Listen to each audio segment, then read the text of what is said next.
Da dama-damanta kasar America suna nan yanzu suna jin haushin Najeriya, Saudi Arabia da sauran kasashe sun kai guda 9 waɗanda ba sani ba an yi taron OPEC a satin da ya gabata. Kungiyar OPEC kungiya ne na kasashen da Allah ya albarkata da arzikin crude oil, wanda duk kasashen da kuke gani a ciki suna cikin kungiyar OPEC. A takaice dai kashi 80.4 na gas da su petrol da sai crude oil da ake samu a duniya daga waɗannan kasashen yake fitowa. A takaice idan ana maganar arzikin man fetur ko crude oil duk duniya akan waɗannan kasashen suka dogara. Waɗannan kasashe sun zauna sun yi mitin da cewa za a yanke yawan man da ake producing a rana, wanda kai tsaye ya sa America take sanin kamar sun koma bayan Rasha ne. Idan ba ku manta ba, kasar America ta hana 'yan Europe da kuma sauran kasashen da take da iko da su siyan mai daga hannun Rasha, wanda hakan ya sa mai ya tsada a duk duniya baki ɗaya musamman a cikin Europe, wanda hakan ya tabbatar da cewa yanzu duniya sun dogara da waɗannan kasashen akan man su. Kuma gashi su kuma sun yi mitin akan a rage yadda ake producing din shi a kullum. Dama idan ba ku manta ba, kasar America tana jin haushin kasar Saudi Arabia. Domin kuwa ko da kasar America ta hana siyan mai a wajen Rasha, ita kasar Saudi Arabia tana siya a wajen Rasha sau ta siyarwa da mutane shi. To a takaice da yanzu kasar America ta ce ba ta ƙara tallafa kasar Saudi Arabia musamman ta bangaren sojoji.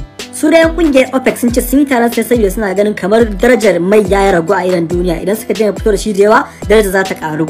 Amma wasu kasashen kamar su America suna tunanin da cewa wannan fa abin kawai sun fake da haka ne su bi bayan Rasha domin a musguna a sauran duniya a rage yawan mai. Me ra'ayinku, kuna ganin da cewa rage yawan producing din ya daidai ko kuma bai daidai ba? Allah ya sa mu dace.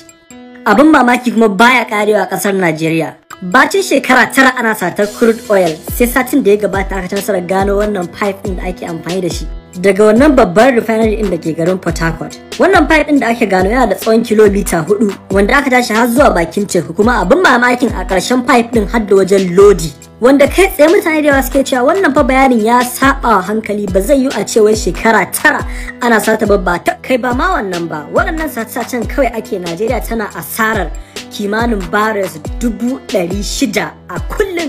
Ana ta mamaki me yasa economy din Najeriya yake raguwa. To ga ɗaya daga cikin dalilan.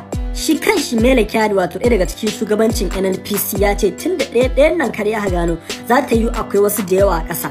Biri kuma ya yi kama da mutum, domin idan kun kula a wannan jan line yana gaya maka iyaka yawan barrel din ko man fetur man da Najeriya take fitarwa a kullum ne. Kun ga a 1998 ya ma fi na yawa, kun ga a nan 2028 da yake sakkowa ƙasa yana zubewa.